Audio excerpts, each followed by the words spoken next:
Muito bom dia e para alguns boa tarde, até mesmo gente mais de longe tem aí uma boa noite. E agora chegou a hora do nosso estudo bíblico, que hoje vai tratar, nós estamos falando dessa questão da prosperidade e também da solidariedade. Às vezes a pessoa coloca uma coisa ou outra e você vai acompanhar com a gente aí.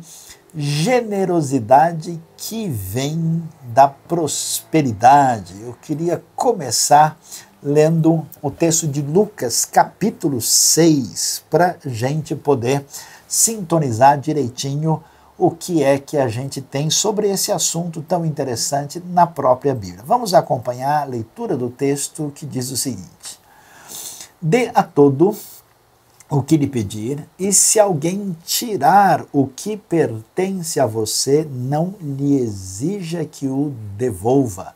Como vocês querem que os outros lhe façam, façam também vocês a eles.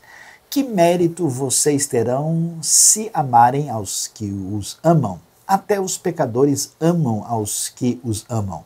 E que mérito terão se fizerem o bem àqueles que são bons para com vocês? Até os pecadores agem assim. E que mérito terão se emprestarem a pessoas de quem esperam devolução? Até os pecadores emprestam a pecadores, esperando receber devolução integral. Amem, porém, os seus inimigos, façam-lhes o bem e emprestem a eles sem esperar receber nada de volta. Então, a recompensa que terão será grande, vocês serão filhos do Altíssimo, porque Ele é bondoso para com os ingratos e maus.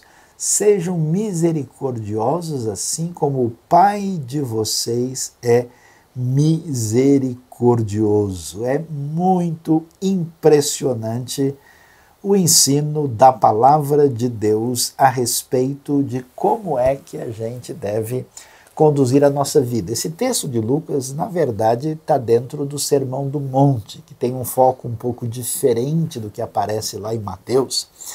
E Lucas trabalha muito essa ideia de como que a graça bendita de Deus nos alcançou e nos atingiu, e Deus agiu conosco de uma maneira em que nós somos ingratos e maus, e mesmo assim o seu amor incondicional nos alcança e mexe, muda a nossa vida, é a grande força motriz poderosa dessa nova vida que vem dessa nova criação.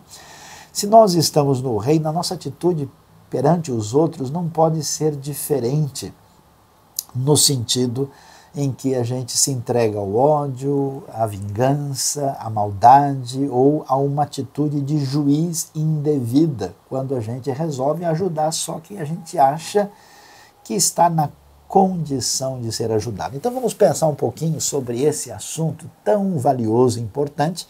E aliás, fique ligado que nós temos hoje conosco aí um amigo que está participando, Marcelo Mossi. Ele fez parte da história da IBNU, alguém que é altamente experimentado no mundo do contexto financeiro, do contexto da economia. Ele foi uma pessoa de excelente desempenho aí no contexto executivo, até mesmo teve seu espaço especial, sendo capa da revista Exame, foi executivo internacional na América do Sul, na América do Norte, na Ásia. Ele conhece muito, ele vai nos ajudar hoje, porque a nossa aula tem o seu aspecto teológico, bíblico e também muito prático. Portanto, o que é que nós vemos? Nós vamos ver essa realidade que emerge com força do Evangelho a partir daquilo que o Novo Testamento nos ensina, continuando nessa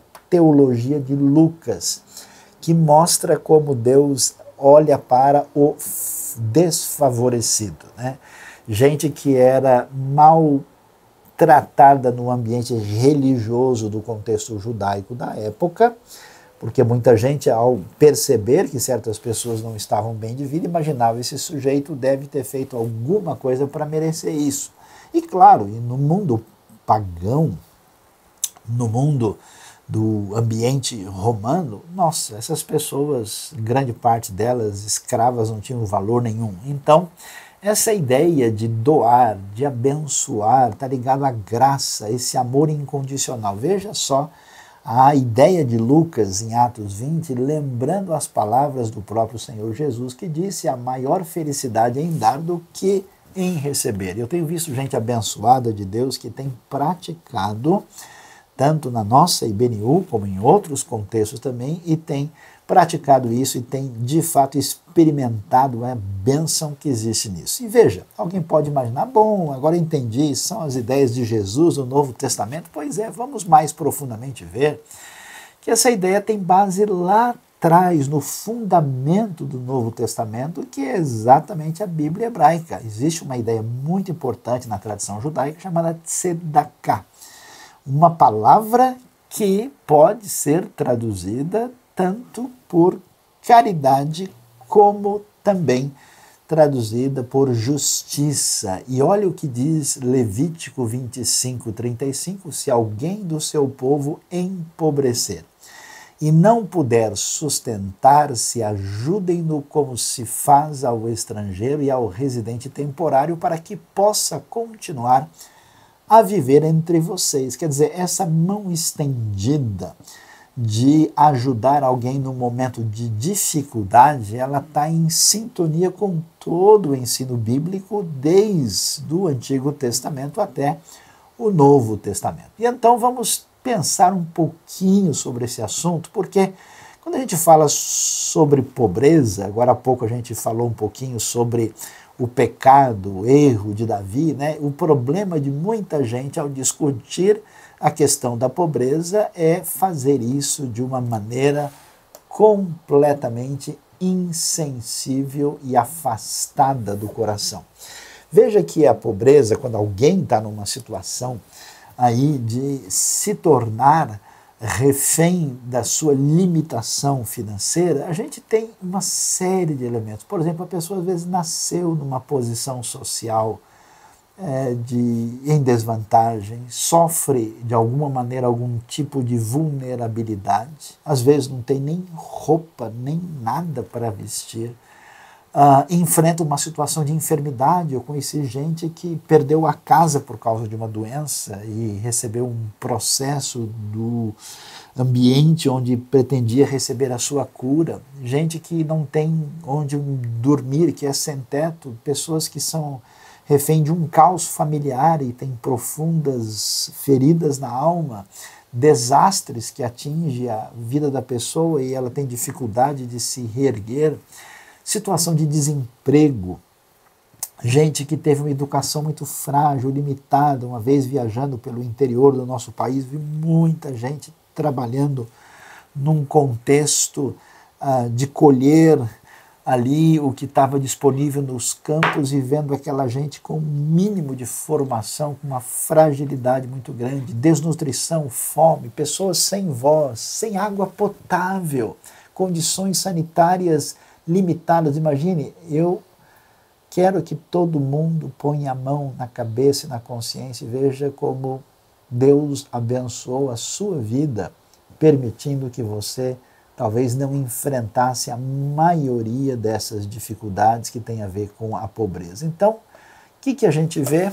Uma caminhada problemática, né? Uma situação, por exemplo, de alguém que não teve formação, educação nenhuma e que passou, às vezes, a viver tentando produzir agricolamente, mas sem o conhecimento adequado. Às vezes, essa situação sofre erosão, uma colheita fraca. Isso traz prejuízo, fome. Eu já vi gente investir recursos na produção agrícola e acabar perdendo tudo e cair em uma situação difícil. Pessoas no outro ambiente ficam desempregados, não têm recurso. Isso afeta a sua condição de saúde, de comida, de educação, de moradia. E tantas pessoas na pobreza e na miséria. E vamos ser realistas, o momento de fragilidade econômica agora que atinge tanta gente, certamente é um momento que vai mostrar esse caminho dolorido e às vezes perverso da pobreza que funciona de maneira complicada. E a pergunta que a gente levanta, uma pergunta que vem do nosso na nossa realidade, o que fazer com as pessoas pobres. Aliás, o mundo não tem solução para isso. A gente vê muita teoria, gente defendendo uma posição mais ou menos política, mas a realidade é que, infelizmente, até pela vulnerabilidade e fragilidade, grande parte dos pobres são explorados como massa de manobra, como gente que é importante para ser dirigido para lá ou para cá, para uma finalidade de um tipo ou de outro. É gente que é desprezada e evitada. O pobre é bonito à distância. Aproximar-se dele não interessa muita gente. Muitas pessoas de condição melhor, vendo alguém passar por dificuldade, vai dizer, olha, aí está uma pessoa que não trabalha, olha, se ele está assim, deve ter alguma razão. A ideia é culpar e julgar, né? Outros vão até por um caminho complicado, talvez pensando mais em si mesmos, em vez de como ajudar efetivamente aquela população em dificuldade, pretendem apenas mimar e acostumar mal. Investem naquela atitude de falta de boa autoestima e simplesmente não se importam com a real mudança, e outros simplesmente fazem de conta que eles nem existem, numa ignorância que faria revolver no túmulo os profetas de Israel registrados nas Escrituras. Da perspectiva bíblica, do ensino de Deus, a gente é abençoado, a gente prospera para ser canal de bênção. Os pobres devem ser amados, devem ser respeitados como pessoa, devem ser olhados nos olhos, devem ser um motivo da nossa ação de misericórdia, deve-se procurar ajudá-los de fato, qual é o melhor caminho, e não simplesmente um desencargo de consciência. E devem receber de volta a dignidade que se foi, quando às vezes a força interior não consegue construir muito por causa de tudo que o atropelou na sua vida. Algumas questões interessantes por causa de meia dúzia de coisas que possui. E por isso trata os outros de uma atitude assim diferente, né? Tem uma postura de chefe e de pessoa que está acima dos outros. Olha o que a Bíblia diz. O rico e o pobre têm isto em comum. O Senhor é o Criador de ambos. É muito legal ler isso na Bíblia, né? O Senhor, o pobre veio do diabo. Pois é, olha só. Provérbios 22:2 diz que o Senhor é o Criador dos dois. Ou seja, vocês dois, pobres e ricos, são criados por Deus, e Deus tem poder e domínio, e o que define o seu valor, a sua dignidade, não é o quanto você possui. Segunda coisa importante para entender com relação aos pobres é não se aproveite deles. Sabe essa ideia de aproveitamento de algum tipo da pessoa? Inclusive, quanta gente às vezes mobiliza recursos que nunca chegam efetivamente na mão de quem precisa. Olha só o que diz Provérbios 22:23, não explore os pobres por serem pobres, nem oprima os necessitados no tribunal, pois o Senhor será o advogado deles e despojará da vida os que os despojarem. Deus se apresenta como aquele que defende os que não têm defesa. Por isso, muito cuidado quando a gente age com pessoas desfavorecidas. Veja só o que a Bíblia ainda nos diz, com um destaque para Provérbios 22:16. Tanto quem oprime o pobre para enriquecer-se, olha que coisa interessante, a coisa é antiga, né? Faz cortesia ao rico, como quem faz cortesia ao rico, com certeza passará necessidade. Quer dizer, a pessoa que não é autêntica, né?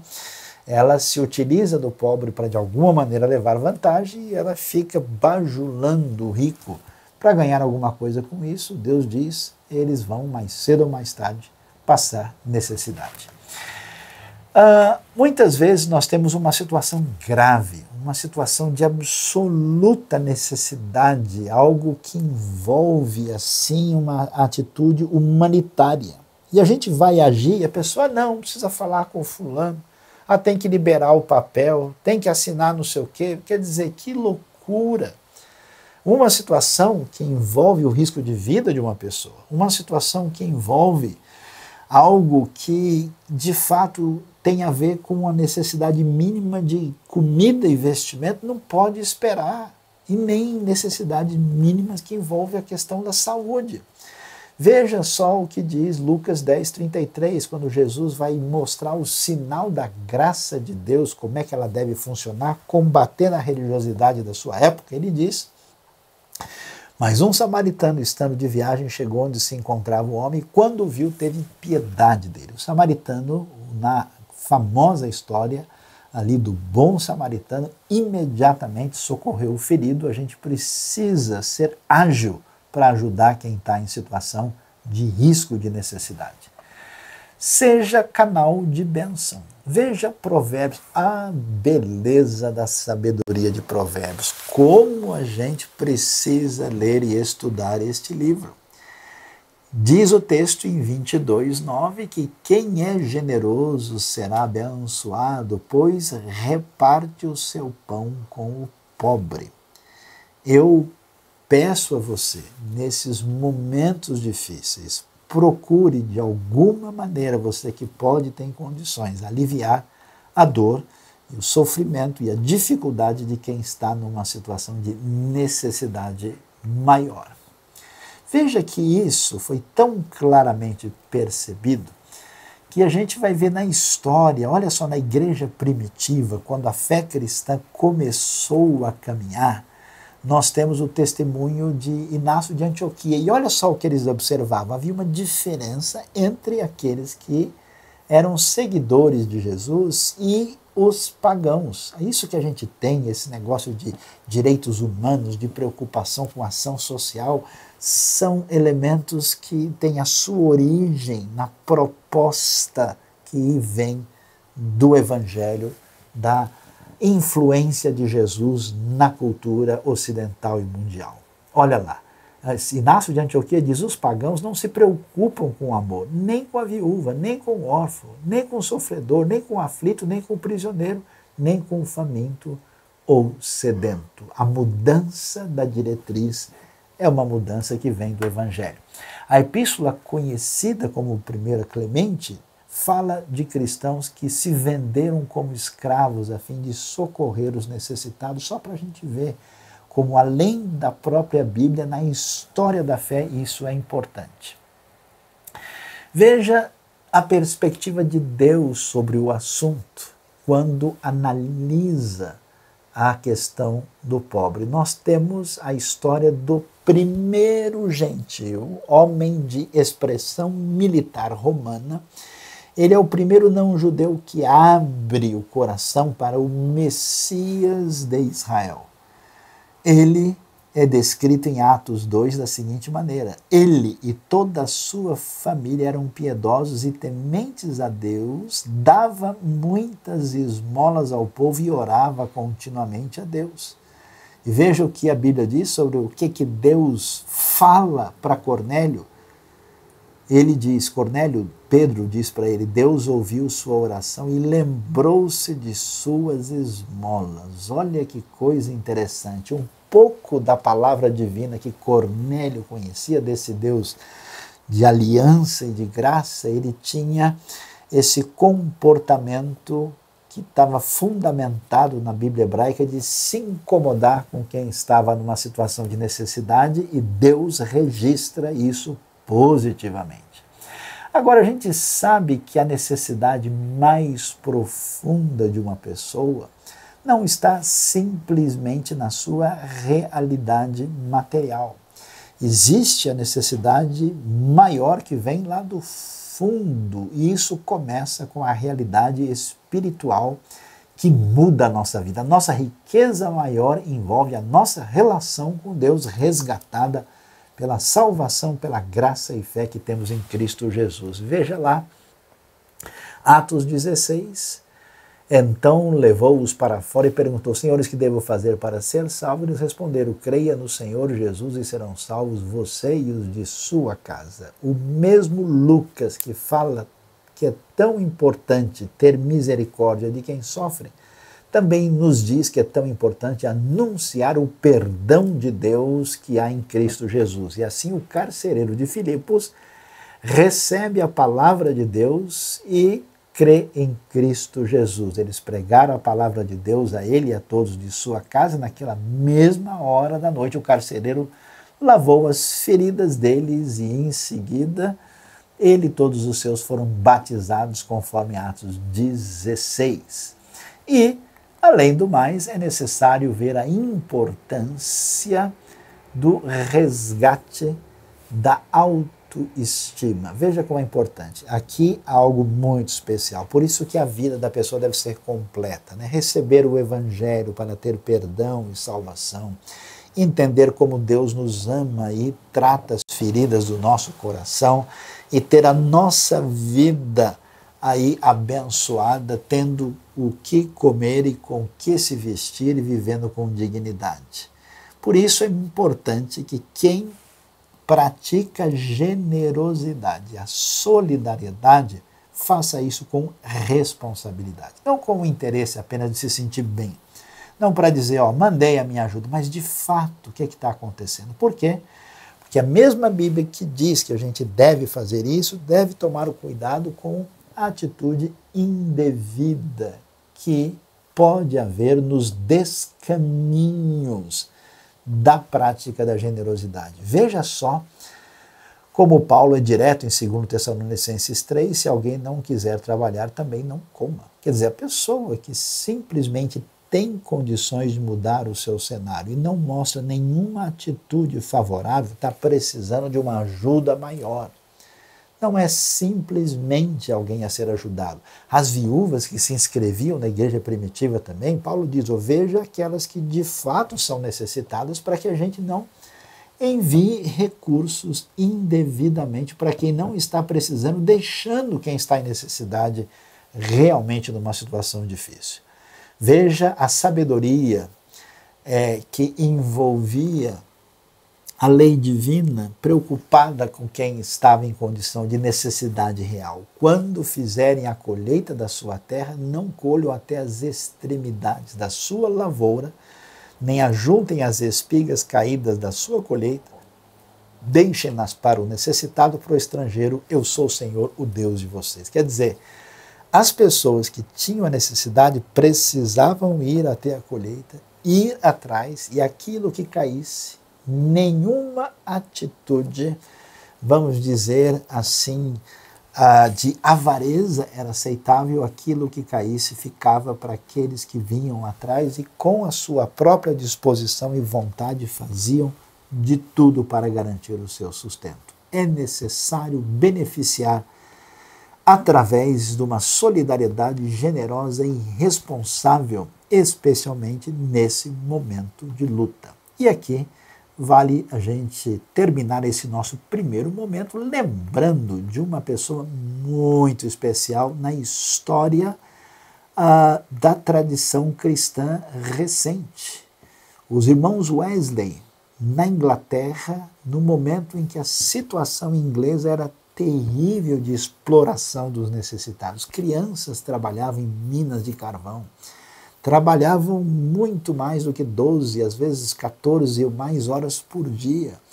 E Wesley, que foi um homem muito voltado para a seriedade da palavra de Deus, grande pregador, um irmão da tradição metodista, tão especial, tanto na Inglaterra como na América do Norte, ele teve grande importância no seu envolvimento social. Então, a reforma das prisões, a luta contra o trabalho infantil, o fim do tráfico de escravos, né?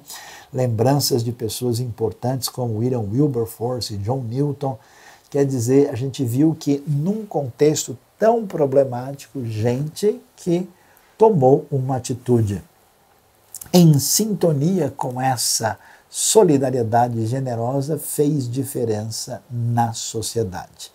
Portanto, diante desse cenário, agora nós vamos ver a questão prática para a nossa vida, e eu queria assim ver que essa questão da generosidade, da prosperidade, essa questão que envolve essa relação tem muito a ver com o cenário que está à nossa volta, porque a gente pode se movimentar nesse ambiente, mas tem que se movimentar diante de um quadro adequado, né? Como é que eu vou saber? Muita gente pensa, eu não sei o que eu devo me planejar, se eu for ajudar alguém agora, de repente depois eu mesmo vou precisar, e como é que vai ser, que situação está? Então, para isso eu vou chamar para conversar com a gente nosso querido amigo Marcelo Mossi. Você que está aí, me ouve, me diga qual é o cenário da economia global nesse ambiente de epidemia. Eu sei que está aí nos Estados Unidos, que é um lugar tão central na economia mundial e que tem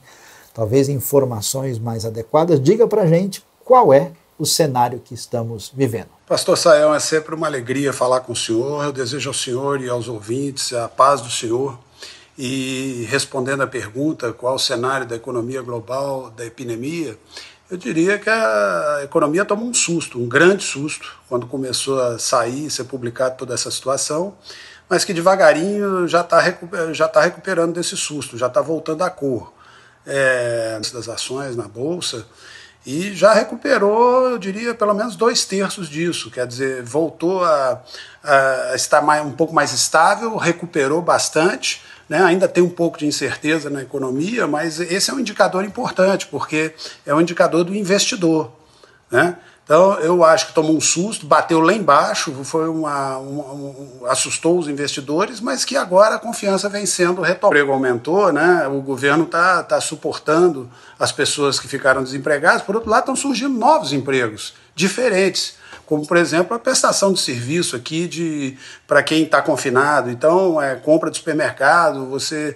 consegue que a pessoa vá lá, faça a compra para você, entregue, e farmácia e tudo mais. Então, assim, eu acho que já gradualmente começou a voltar um pouco. Se vai voltar onde estava antes, eu não tenho certeza, porque até sair mesmo dessa pandemia vai demorar um pouquinho. Mas eu diria que o susto já está passando, né? E as coisas estão começando a voltar a uma certa normalidade. Eu estou falando em termos econômicos, tá certo? Eu acho que o comportamento da gente tem que ser um comportamento de observar, né? Se for fazer investimento, não fazer investimento de risco, fazer um investimento mais conservador, né? Procurar se proteger com um pouco de reserva, quem puder, mas de maneira geral não ficar também pessimista e se esconder. Quer dizer, a economia continua, né? O fluxo e o tráfego de bens essenciais pelo mundo continua, a provisão e produção de comida continua. Olha a safra recorde aí do Brasil, no meio disso, safra recorde, quer dizer, existem setores com muita vitalidade, que continuam funcionando e precisam continuar funcionando. O transporte por caminhões aí no Brasil, o transporte marítimo entre países, todos os países são interdependentes hoje em dia, precisam de insumos de um país para poder produzir. Então eu diria o seguinte, teve um grande susto, né? Parte desse susto já passou, agora o reflexo na economia é o reflexo da realidade atual, e à medida que houver abertura, eu acho que existe uma possibilidade grande, né, dos setores começarem a se recuperar normalmente. Eu diria que alimento está firme, transporte não de passageiros, de carga está muito firme, geração de energia continua, e assim vai, né? Prestação de serviços inerentes a essa quarentena cresceu demais, tá certo? A indústria farmacêutica com atividade altíssima, quer dizer, existem setores que já estão ou nem foram afetados. Agora, outros vão demorar um pouco mais porque dependem realmente das pessoas poderem sair das ruas e consumirem, tá certo? Então, eu acho que teve um grande susto, mas que a gente já está em processo de recuperação desse susto. Agora, quanto tempo vai levar é mais difícil de dizer. Muito obrigado, Marcelo, pelas suas considerações, e eu queria prosseguir aí pensando um pouquinho mais sobre o assunto agora, vendo qual é a perspectiva futura. Você aí em sintonia com a realidade aí disponível, será que a pós-epidemia está próxima? Você tem uma ideia? O que a gente pode dizer para todos os nossos queridos aí globalmente conectados? Temos gente aí que está com a gente de vários lugares do planeta. Qual é a sua palavra para nós? Bom, essa é uma pergunta interessante, né? Qual a perspectiva futura e se a pós-epidemia está próxima? Eu tenho uma visão positiva disso. Eu nunca vi. Eu acho que o pós-epidemia está diretamente ligado a uma vacina ou uma forma de tratamento que diminua a mortalidade desse vírus, né? E eu nunca vi na minha vida tanto recurso sendo encaminhado para a ciência, para a pesquisa, para resolver esse problema. Nunca vi isso. O mundo hoje tem muito mais recurso que antes, tanto científico quanto financeiro, e os recursos estão todos sendo colocados nisso. Eu não conheço um país que tem um laboratório que não está pesquisando essa coisa. Então eu acho que existe uma perspectiva de que saia uma vacina ou um tratamento para evitar a letalidade desse vírus em breve. Se é 6 meses, se é 8 meses, se é 1 ano, eu não sei exatamente precisar isso. Mas que existe um esforço tremendo do mundo inteiro para conseguir uma solução para isso, isso é evidente. E o mais importante, existe recurso para isso, quer dizer, é uma questão de tempo para que isso seja resolvido, né? A minha perspectiva de futuro é de que, à medida que nós vamos avançando nessa parte biológica, nós vamos avançando também na economia, nós vamos avançando também na liberação de pessoas, né, para poder saírem às ruas e retomarem a vida normal, né?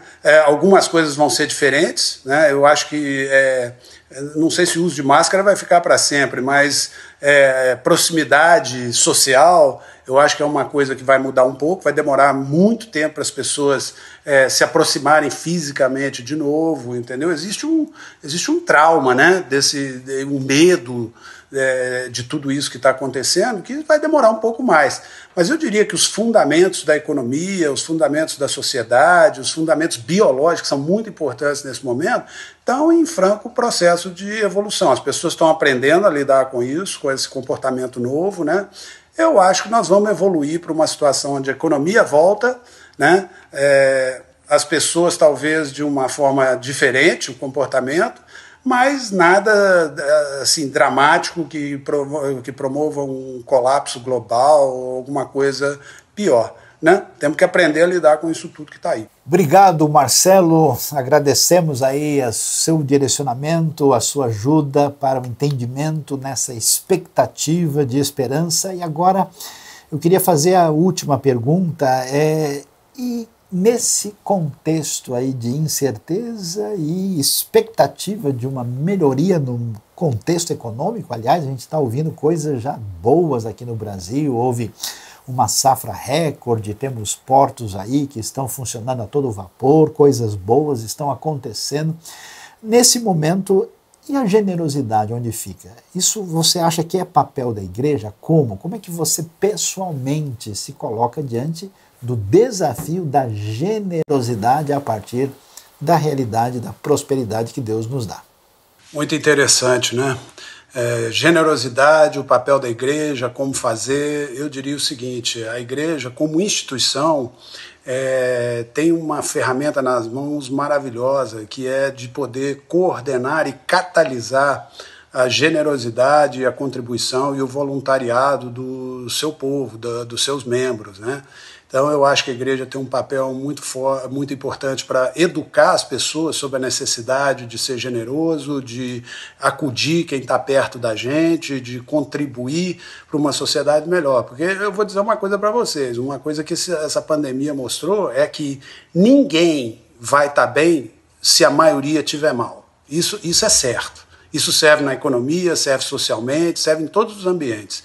Mas eu diria que a igreja pode coordenar campanhas, eu acho importante que a igreja mostre quem são os alvos que precisam ser ajudados, e, por outro lado, né, e os membros, então, reagirem a isso da maneira como Deus tocar os corações de cada um, né, e proporcionalmente aos recursos que tem.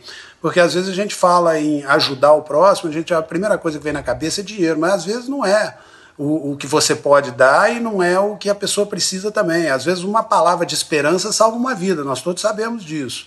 Às vezes uma peça de roupa salva uma situação extremamente de sofrimento extremo, né? Às vezes a palavra é muito importante. Às vezes um prato de comida, às vezes uma ajuda mensal para uma família para subsistir até o final dessa parte mais aguda da pandemia, possa ser uma solução para 5, 6 pessoas e que não custe muito, né? Então eu acho o seguinte, a igreja realmente tem um papel fundamental, tanto na educação espiritual dos seus membros sobre o que a palavra de Deus diz e o que Deus espera de todos nós numa situação dessa, em termos de ajudar o próximo. Pode ajudar na prática coordenando campanhas, pode ajudar na prática mostrando a quem ajudar, e a todos nós cabe pedir a Deus que encha o nosso coração do Espírito Santo e nos dê o recurso ou nos indique qual o recurso que deve ser aplicado. Mas uma coisa que eu quero dizer é o seguinte: as pessoas e as situações para ajudar vão passar na frente da gente. Nós vamos enxergar isso porque Deus vai mostrar isso para a gente. Importante que a gente não vire para o outro lado, né? Se passou na frente da gente e precisa de ajuda, a gente tem que enxergar a mão de Deus nisso e tem que ajudar. E sem preocupar, porque de uma forma ou de outra Deus vai cuidar de todos, né? E você pode ser, e eu posso ser um instrumento para isso. Nós, por exemplo, estamos engajados num projeto no Haiti, junto com o Hospital Adventista de Orlando, e nós íamos, né, porque agora o Haiti está fechado por violência e por outras razões, a gente ia uma vez por ano e tratavam de 450 crianças órfãos daquele terremoto terrível que aconteceu, cuidando de 3 aspectos dessas crianças nos orfanatos. Uma é um aspecto fisiológico, que é comida e roupa e as coisas básicas. A parte médica, porque iam 4, 5 médicos, minha esposa é dentista, ia com outro dentista. E depois a parte emocional, que era impressionante, porque as crianças são carentes, precisando de amor, elas vêm, te abraçam, te beijam, né? Então, existe a possibilidade de servir dentro da sua profissão, ou com recurso financeiro, ou até dando amor e carinho, tá certo? Então eu queria encorajar você de ver qual é a melhor forma que você pode ajudar, procurar isso como se fosse realmente um objetivo e deixar a igreja te conduzir, porque é uma forma centralizada e com uma visão mais ampla do que precisa e pode ser feito, tá certo? Desejo a todos a paz do Senhor, que tenham um bom dia e que continuem engajados. Um abraço. Muito obrigado, Marcelo. Excelente a sua palavra. Fico muito feliz com a sua sintonia com a gente. A nossa gratidão, um abraço para a sua família, para todos os queridos aí na Flórida, nos Estados Unidos. E que Deus realmente nos abençoe. Eu gosto de dizer que quem contribui, quem doa, quem é generoso, não faz isso para ser abençoado, mas faz isso porque é abençoado. Que Deus nos dê uma semana debaixo da sua graça. Um grande abraço para vocês. Fique sintonizado aí com a IBNU e ore por nós para que a gente continue sendo canal de bênção na vida das pessoas em todos os aspectos, tudo aquilo que glorifica ao Senhor e é bênção na vida de todos. Boa semana debaixo da graça e da misericórdia do Senhor. Você foi abençoado por este vídeo, por esta mensagem? Inscreva-se no canal, aperte o sininho e você ficará sabendo das novas mensagens e reflexões da IBNU.